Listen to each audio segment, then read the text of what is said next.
البدع والأهواء، أهل البدع العقائدية وأهل البدع السياسية.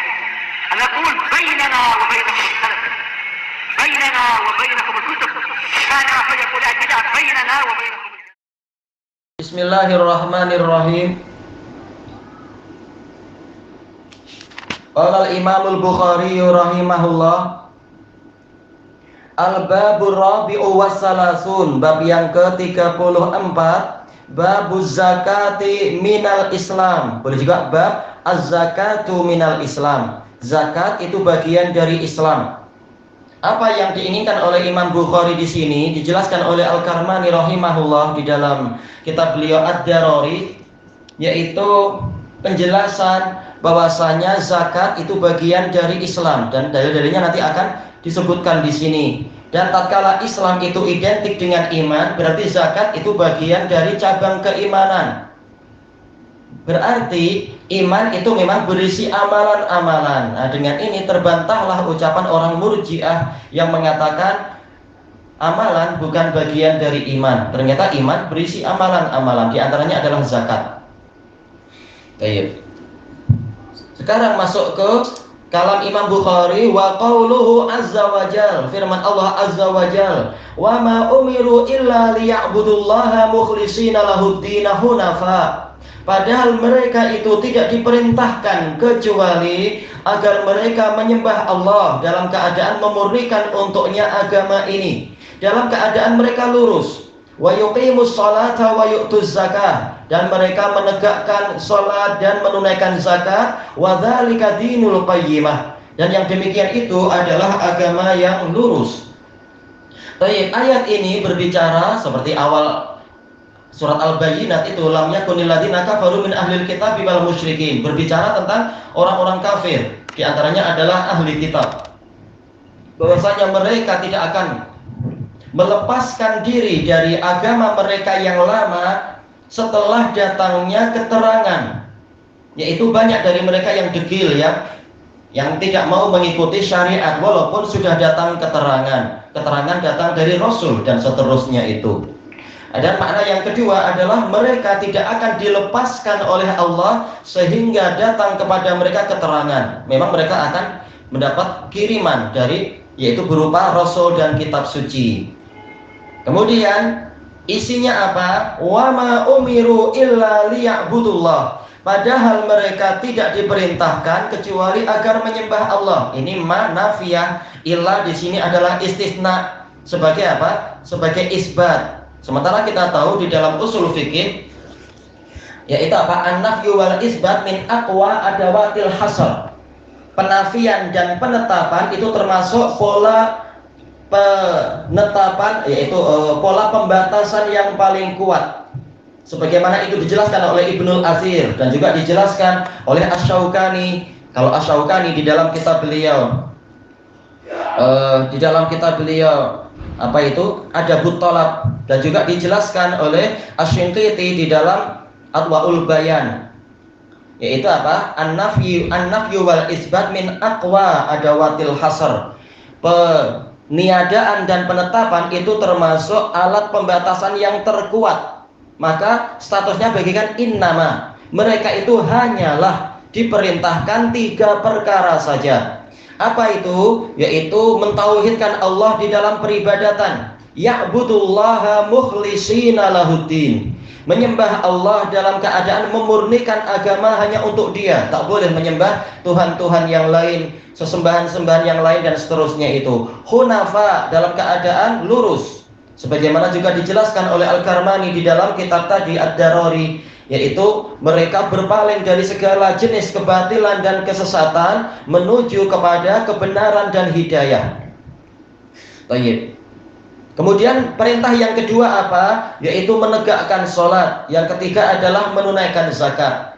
Dijelaskan oleh Syekhul Islam Ibnu Taimiyah rahimahullahu ta'ala bahwasanya zakat ini termasuk ibadah hartawi yang terbesar. Makanya sampai sering digabungkan dengan masalah sholat. Sementara sholat ini adalah ibadah badaniyah yang terbesar. Nah, kalau yang hartawi adalah yang zakat itu. Makanya saking besarnya dia sampai dimasukkan di dalam 3 perintah yang paling mendasar. Saking besarnya 3 perintah ini sampai-sampai seakan-akan tidak ada perintah yang lain. Padahal kita tahu Taurat isinya banyak sekali. Demikian pula Injil isinya banyak. Bahkan Quran isinya jelas banyak sekali. Tapi seakan-akan saking besarnya 3 perkara ini, seakan-akan mereka tidak diperintahkan kecuali 3 ini saja. Menunjukkan betapa tingginya nilai perkara ini. Masalah tauhidul uluhiyah, masalah menegakkan sholat dan menunaikan zakat. Baik. Wa dzalika dinul qayyimah. Dijelaskan oleh Imam Ibnu Katsir rahimahullahu taala, dinul qayyimah adalah al-millatul qayyimah, yaitu al-millatul mustaqimah, agama yang lurus, yang tidak bengkok ke sana kemari, betul-betul lurus di atas shiratul mustaqim. Baik, sisi pendalilannya jelas, yaitu wa yu'tuz zakah, dan dikatakan ini adalah agama yang lurus, berarti memang zakat bagian dari Islam. Baik, pendalilannya sangat jelas. Sekarang kita masuk kepada hadisnya. Qala al-Imamul Bukhari rahimahullah, al-haditsus sadis wal arba'un, haddatsana Ismail qala haddatsani Malik bin Anas an ammihi Abi Suhail, dari pak cik beliau yaitu Abu Suhail ibni Malik, an abi, dari ayah Abu Suhail, annahu sami'a Talhah bin Ubaidillah, beliau mendengar Talhah bin Ubaidillah yaqul, berkata, ja'a rajulun ila Rasulillah sallallahu alaihi wasallam min ahli Najd, datang seorang lelaki kepada Rasulullah sallallahu alaihi wasallam dari kalangan penduduk Najd. Sa'irar ra'as, yang rambutnya kusut masai, tidak bersisir, tidak berhias. Yusma'u dawiyu sautihi wa la yufqahu ma yaqul, dengungan suara dia, gema suara dia terdengar, tetapi tidak dipahami apa yang dia katakan. Hatta dana, sehingga dia mendekat, fa idza huwa yas'alu anil Islam, ternyata dia bertanya tentang Islam. Faqala Rasulullah sallallahu alaihi wasallam, lalu Rasulullah sallallahu alaihi wasallam bersabda, khamsu shalawatin fil yaumi wal lailah, Islam itu berisi salat 5 waktu dalam sehari dan semalam. Faqal hal alayya ghairuha, dia tanya, apakah ada kewajiban terhadap saya selain itu dalam masalah sholat? Qal la illa an tatawwa, tidak, kecuali apabila engkau melakukan amal-amal mustahabah, tatawwu, yaitu amal ketaatan tambahan. Ini alal khilaf, illa di sini munqati ataukah muttasil, istisnanya. Qala Rasulullah sallallahu alaihi wasallam wa siyamu Ramadan, Rasulullah bersabda, dan juga puasa bulan Ramadan. Qal hal alayya ghairuh, dia tanya, apakah saya punya kewajiban yang lain? Qal la illa an tatawwa, tidak ada kecuali apabila engkau ingin melaksanakan yang mustahab sila. Qal wa dzakara lahu Rasulullah sallallahu alaihi wasallam az-zakah, ini yang menjadi sisi pendalilan. Rasulullah menyebutkan kepadanya masalah zakat. Qal hal alayya ghairuha, dia tanya, apakah saya punya kewajiban selain itu? Qal la illa an tatawwa, tidak ada kecuali jika engkau ingin menjalankan perkara yang mustahab. Qal fa adbara ar-rajulu wa huwa yaqul, lalu orang itu berbalik ke belakang sambil mengatakan, wallahi la azidu ala hadza wa la anqus, demi Allah saya tidak akan menambahi di atas yang disebutkan tadi, dan saya tidak akan mengurangi. Qala Rasulullah sallallahu alaihi wasallam, aflaha in shadaq, dia akan beruntung apabila dia jujur. Hadis ini diriwayatkan oleh Imam Bukhari dari Ismail. Ismail ini adalah Abu Abdullah Ismail ibnu Abi Uwais Al-Madani, dan dia lain, ada kelembean, tapi kita tahu bahwasanya Imam Bukhari sebagaimana disebutkan dalam biografinya telah menapis buku dari Ismail. Memang hafalannya tidak seberapa kuat, tetapi dia mencatat riwayat dari pakcik dia, yaitu Imam Malik. Nah, catatannya itu diperiksa oleh Imam Bukhari, yang sesuai dengan riwayat para sikot diterima, yang tidak ditinggalkan. Baik, maka yang di hadapan kita ini kesimpulannya tetap sahih karena Imam Bukhari mengambil dari bukunya. Itu pun sudah ada penguat dari yang lain, memang terbukti ada penguat. Baik. Qal haddatsani Malik bin Anas, yaitu Pak Cik dia. Abu Abdullah Malik bin Anas bin Malik, Imam Darul Hijrah. Ma'ruf, beliau adalah bintangnya di dalam periwayatan. An Ammih, dari Pak Cik beliau Abu Suhail ibnu Malik, namanya adalah Nafi'. Abu Suhail Nafi' ibnu Malik, siqah. Beliau Madani juga. An Abi, dari ayahnya. Ayahnya berarti siapa ini? Ayahnya adalah Malik bin Abu Amir. Malik bin Abi Amir Al-Madani, punya beberapa qiraat dan siqah di dalam periwayatan. Annahu sami'a Talhah bin Ubaidillah. Beliau mendengar siapa tadi? Talhah bin Ubaidillah. Talhah bin Ubaidillah ini apanya siapa tadi? Malik bin Abi Amir. Talhah bin Ubaidillah ini adalah Abu Muhammad. Beliau sahabat dan beliau sekaligus adalah sekutu dari keluarga itu. Jadi ini masih ada hubungan kekeluargaan. Walaupun bukan darah, tapi kita tahu ini di masa jahiliyah al-hilaf itu sangat kuat sekali, persekutuan. Dan sanadnya ini semuanya kesimpulannya Madani, karena Talhah bin Ubaidillah Abu Muhammad Al-Madani, beliau Quraisy Madani, dan beliau selalu menyertai Rasulullah SAW di dalam berbagai peperangan. Bahkan disebutkan oleh Abu Bakar As-Siddiq tentang perang Uhud, maka beliau mengatakan perang Uhud itu perangnya Talhah bin Ubaidillah secara total. Maksudnya bagaimana? Jasanya besar sekali. Di antaranya adalah tatkala Rasulullah SAW ditembak dengan panah oleh musuh, hampir mengenai wajah Nabi, maka Talhah melindungi dengan tangannya sampai tangannya lumpuh terkena tembakan panah. Demikian pula ketika Rasul ditembak lagi dengan panah, maka dia melindungi dengan badannya sehingga badannya pun luka-luka banyak terkena serangan panah itu. Kemudian tatkala Rasulullah memerintahkan untuk mundur, lalu mereka naik perbukitan. Kemudian ketika ada sebuah batu yang besar, Rasulullah mau melewati batu itu, beliau tak kuat, beliau sendiri sudah luka banyak sekali terkena hantaman Habban bin Ariqah, Ibnu Qami'ah dan lain-lain. Dan beliau memakai 2 baju besi. Beliau sudah letih dan luka-luka, tak mampu naik. Maka kemudian Talhah bin Ubaidillah inilah yang membungkukkan badannya untuk menjadi batu, istilahnya menjadi apa? Menjadi pijakan kaki Nabi SAW untuk naik batu itu. Kemudian berlindung di sebaliknya. Kenapa? Iya, jadi semacam tangga memang. Baik, maka Rasulullah mengatakan wajabat li Talhah, surga telah wajib untuk Talhah.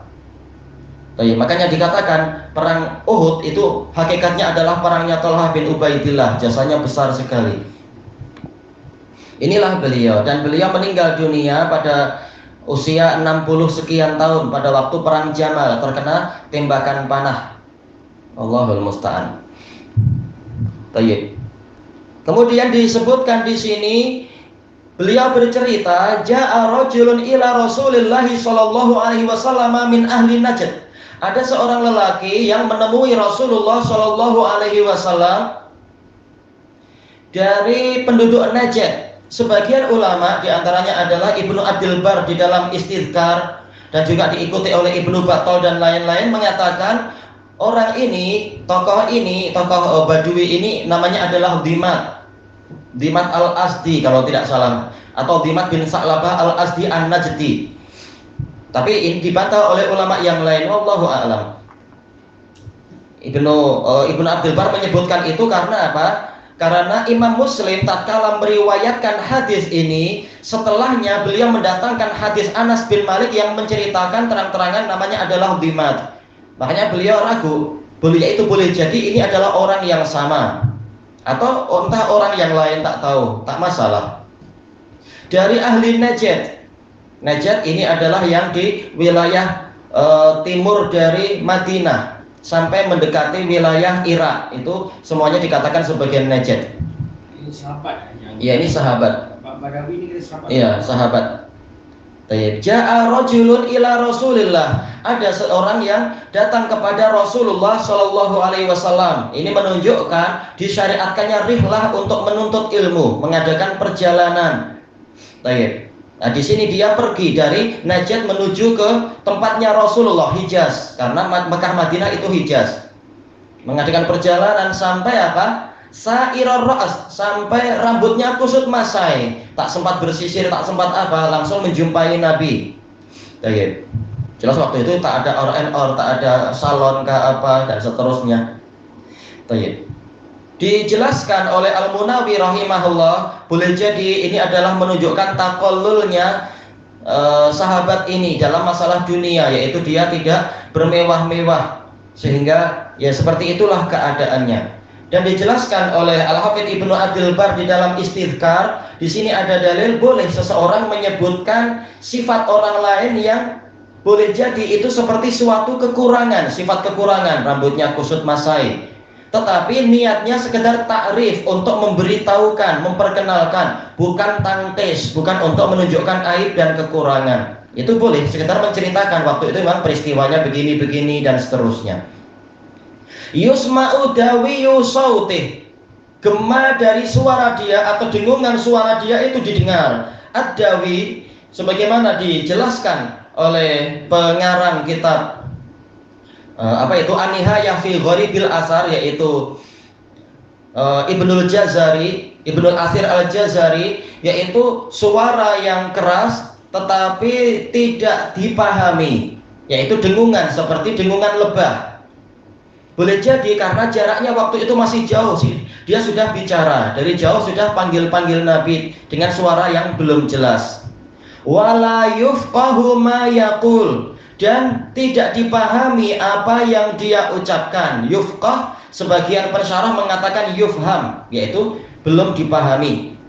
Tetapi telah dijelaskan oleh Al-Imam Ibnul Qayyim rahimahullah di dalam kitab beliau I'lamul Muwaqqi'in, al-fiqh ini qadrun zaidun alal fahmul khas, yaitu fikih itu pemahaman khusus. Yang namanya fikih kata beliau adalah fahmu muradil mutakallim min kalamih, memahami apa yang diinginkan oleh si pembicara dari ucapan dia. Ya, itulah fikih yang sebenar, bukan sekedar faham. Dia faham yang khusus. Kenapa? Dalam. Iya, pemahaman yang mendalam. Tamam. Hatta dana, sehingga dia mendekat. Nah, setelah dekat baru mulai jelas apa yang dia ucapkan. Fa idza huwa yas'alu anil Islam. Ternyata dia bertanya tentang Islam. Baik. Nah, dijelaskan oleh Al-Hafidz Ibnu Abdul Bar dalam Al-Istidhkar, ini menunjukkan Thalhah bin Ubaidillah memang hadir di dekat Nabi waktu itu, bukan dapat cerita dari orang lain. Dia memang hadir di situ. Makanya dia sampai bercerita orang itu demikian, ketika masih jauh ternyata suaranya didengar tapi tak dipahami. Setelah dekat, ternyata dia tanya tentang Islam. Setelah dekat kepada Nabi, berarti Thalhah juga dekat dengan Nabi waktu itu, sehingga memahami apa yang diucapkan setelah itu. Dia bertanya tentang Islam. Diriwayatkan oleh Imam Bukhari di dalam sanad yang lain, di dalam Kitabu Az-Zakah, dalam Kitabu Shaum, orang ini mengatakan, wahai Rasulullah, apa kewajiban-kewajiban untuk saya? Ini menunjukkan kewajiban-kewajiban yang ada itu dipanggil dengan Islam. Buktinya Thalhah terkadang meriwayatkan lafaz kewajiban-kewajiban, terkadang meriwayatkan orang ini bertanya tentang Islam. Dan nanti Nabi menjawab dengan kewajiban. Berarti boleh menamakan amal-amal yang wajib itu sebagai Islam. Berarti memang yang namanya Islam dan iman memang berisi amalan. Faqala Rasulullah sallallahu alaihi wasallam khamsu shalawatin fil yaumi wal lailah. Lalu Rasulullah SAW menjawab, yaitu sholat 5 waktu sehari dan semalam. Sehari semalam. Para pensyarah mempertanyakan, kenapa tidak dibahas yaitu masalah tauhid? Maka jawabannya adalah boleh jadi orang ini sudah masuk Islam, sebagaimana dalam riwayat yang lain, riwayatnya sahih, dia mengatakan ya Rasulullah, wahai Rasulullah. Makanya jumhur pensyarah mengatakan beliau ini sudah masuk Islam, jadi beliau tahu masalah tauhid. Beliau orang Arab, paham apa makna la ilaha illallah. Makanya yang Rasulullah SAW titik beratkan sekarang bukan masalah tauhid, karena orang ini sudah paham. Tapi yang Rasulullah titik beratkan adalah masalah amal-amal yang zahir, yaitu yang pertama adalah sholat 5 waktu. Dan ini kata Al-Hafidz Ibnu Hajar menunjukkan keutamaan sholat, sampai Rasulullah menyebutkan itu pertama kali dari urut-urutan yang ada, menunjukkan dia memang sangat penting. Dan dia adalah tiang terbesar dari agama ini. Faqal hal alayya ghairuha. Dia bertanya, apakah ada kewajiban terhadap saya sholat yang lain? Qala la illa an tatawwa. Rasulullah menjawab, tidak, kecuali apabila engkau ingin melakukan perkara yang mustahab. Dijelaskan oleh Imam An-Nawawi dalam Syarah Sahih Muslim. Ini menunjukkan bahwasanya sholat witir itu tidak wajib. Berbeda dengan pendapat Abu Hanifah yang mengatakan witir itu wajib. Yang benar adalah pendapat jumhur, sholat witir tidak wajib. Demikian pula 2 rakaat qobliyah subuh itu juga tidak wajib. Baik, untuk kewajiban yang sifatnya harian, maka yang wajib hanya 5 itu saja. Baik. Dan ini pendapat jumhur dan ini yang betul, kecuali kalau ada faktor lain, yaitu faktor nazar, yaitu case-nya lain, atau kewajiban mingguan, yaitu apa? Sholat Jumat. Ini pembahasannya lain. Tapi untuk sehari semalam memang 5 ini saja. Tapi Rasulullah mengatakan illa an tatawwa, kecuali apabila engkau ingin menjalankan perkara yang mustahab.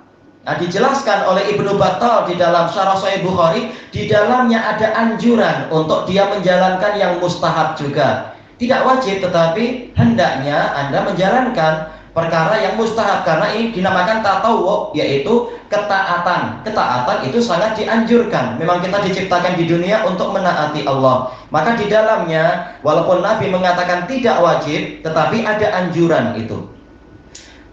Qala Rasulullah sallallahu alaihi wasallam wa siyamu Ramadan. Rasulullah menyebutkan yang kedua, puasa di bulan Ramadan. Qal hal alayya ghairuh, dia tanya lagi, dia bertanya, apakah saya punya kewajiban selain puasa Ramadan? Qala la illa an tatawwa, tidak ada, kecuali apabila engkau ingin menjalankan yang mustahab. Ini untuk puasa Ramadan. Dan tentunya pembahasannya ada di dalam kitab khusus insyaallah, yaitu dalam bab Kitabus Shaum di dalam Sahih Bukhari. Dan ini juga telah dibahas oleh Imam Bukhari di pembahasan yang sebelum-sebelumnya, termasuk dari cabang iman adalah puasa. Telah kita lewati itu. Kemudian wa dzakara lahu Rasulullah sallallahu alaihi wasallam zakat. Dan Rasulullah SAW menyebutkan zakat kepada orang ini. Di sini ada rahasia apa? Untuk puasa, untuk sholat langsung mengatakan khamsus sholawat. Rasulullah bicara begini. Untuk masalah puasa juga dikatakan Rasulullah berbicara di situ, wasiyamu Ramadan. Tapi untuk zakat, kenapa Nabi tidak disebutkan apa sih lafaz beliau? Cuma Tolha menyebutkan secara ringkas, Rasulullah menyebutkan kepadanya tentang zakat. Terjadi perpindahan uslub, metode di dalam penyampaian. Maka ini ada rahasianya. Dijelaskan oleh Al-Karmani dan lain-lain, yaitu boleh jadi Rasulullah SAW menyebutkan secara panjang lebar untuk masalah zakat, dari sisi apa saja bahan yang wajib terkena zakat, kadarnya berapa, waktunya bagaimana, dan seterusnya. Inilah rahasianya kenapa untuk zakat kalam dari Tolha jadi lain, tidak menyebutkan qala Rasulullah. Menunjukkan dohirnya untuk pembahasan zakat ini Rasulullah bicara agak panjang, beza dengan masalah sholat dan puasa itu. Setelah itu dia bertanya, hal alayya ghairuha, apakah saya memiliki kewajiban yang lain? Qala la illa an tatawwa, tidak ada, kecuali apabila engkau ingin menjalankan yang mustahab.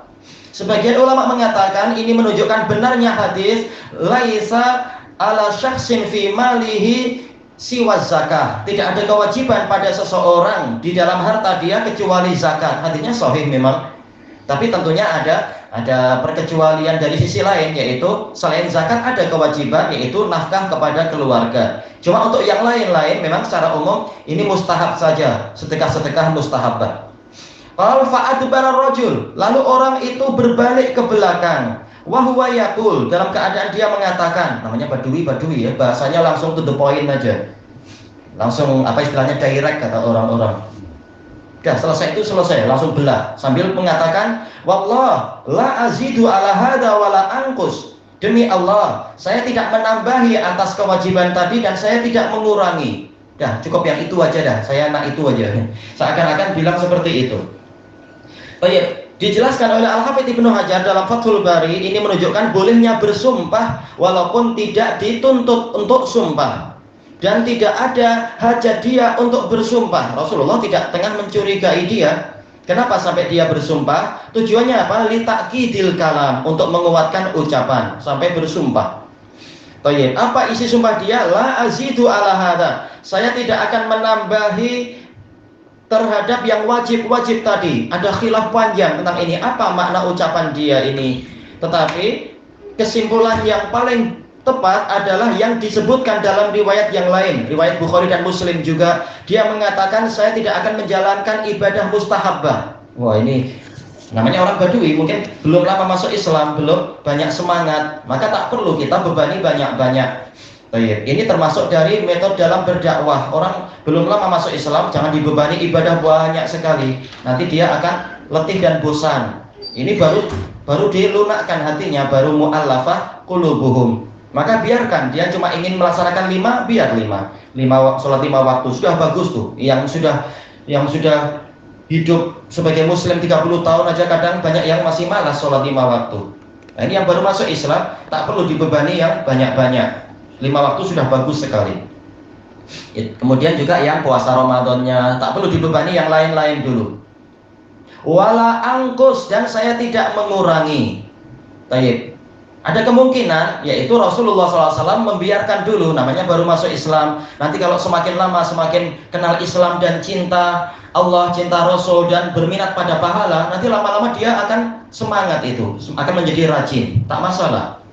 Qala Rasulullah SAW aflaha in shadaq. Rasulullah SAW bersabda, dia akan beruntung apabila dia jujur. Aflaha, al-falah, sebagaimana dijelaskan oleh Ibnu Abdul Bar, dijelaskan oleh Ibnu Battal, dijelaskan oleh Ibnu Hajar dan lain-lain. Asal dari falah adalah al-baqa' wan na'im, yaitu kekekalan dan kenikmatan.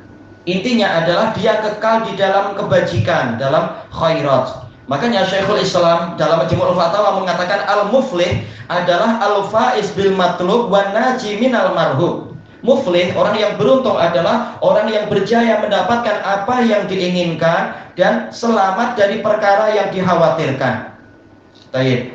Bagaimana cara dia beruntung? Yaitu in shadaq, apabila dia jujur menjalankan apa yang dia ucapkan tadi, menjalankan yang wajib-wajib dan tidak menambahi yang lain.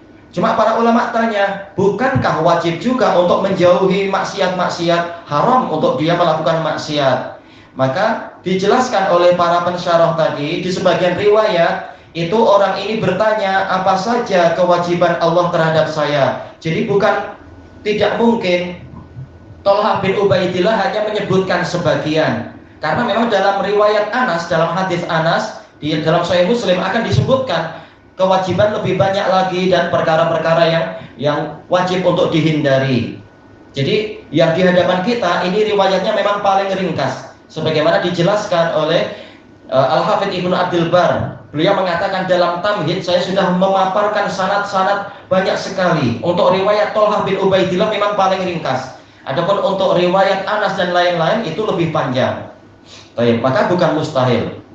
Nah, sekarang ada sisi lughawi yang bagus. In shadaq, apabila dia jujur. Asal dari kejujuran ini adalah terkait yaitu benarnya berita yang sudah lampau, yaitu orang cerita kemarin begini, tahun lalu begini. Nah, kalau ucapannya benar dikatakan dia jujur, kalau tidak dikatakan dia dusta. Jadi yang namanya kejujuran ini biasanya terkait dengan masa lampau. Tetapi sekarang Rasulullah menjadikan istilah kejujuran sebagai apa? Perkara di pembahasan masa hadapan. Tapi kenapa? Kita tahu yang namanya in syartiyah ini terkait masa hadapan. Dan orang ini memang dia baru masuk Islam, Kemudian bicara ini, oh tahu kewajiban. Nah, nanti kalau saya pulang, saya akan menjalankan ini. Jadi itu masa hadapan. Bagaimana Rasulullah mengatakan dia jujur atau dia tidak jujur? Sementara istilah jujur dan dusta ini untuk masa lampau. Maka kata Al-Karmani ini menunjukkan benarnya pendapat yang mengatakan istilah kejujuran dan kedustaan itu bukan hanya berlaku untuk masa lampau, tapi juga berlaku untuk masa hadapan. Berbeza dengan pendapat Ibnu Qutaibah yang mengatakan jujur dan dusta ini terkait berita masa lampau saja. Hadis ini membantah dia. Nah, ini keluasan bahasa Arab. Kejujuran boleh juga digunakan untuk peristiwa masa hadapan. Dan ini ma'ruf, yaitu saya berjanji akan begini-begini. Kalau tidak ditepati berarti dikatakan dia dusta. Kalau ditepati dikatakan dia jujur, walaupun itu masih masa hadapan. Dan kata sebagian ulama yang lain, kejujuran di sini maksudnya adalah yaitu aufa, yaitu menunaikan apa yang dijanjikan. Tak masalah istilahnya apa. Yang penting hadis ini bicara untuk masa hadapan.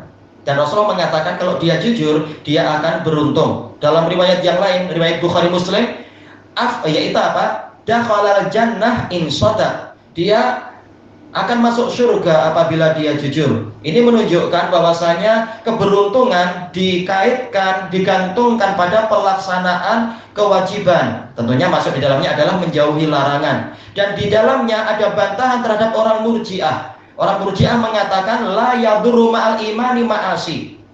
Maksiat itu tidak membahayakan kalau orangnya mukmin. Ternyata di sini Rasulullah mengatakan kalau dia menjalankan kewajiban maka dia beruntung. Berarti mafhum mukhalafahnya kalau dia menjalankan maksiat maka dia merugi. Ternyata rugi dengan sebab maksiat. Nah, di sini terbantahlah orang-orang Murji'ah yang mengatakan maksiat tidak membahayakan orang, bahkan membahayakan. Boleh jadi dia akan kehilangan keberuntungan itu.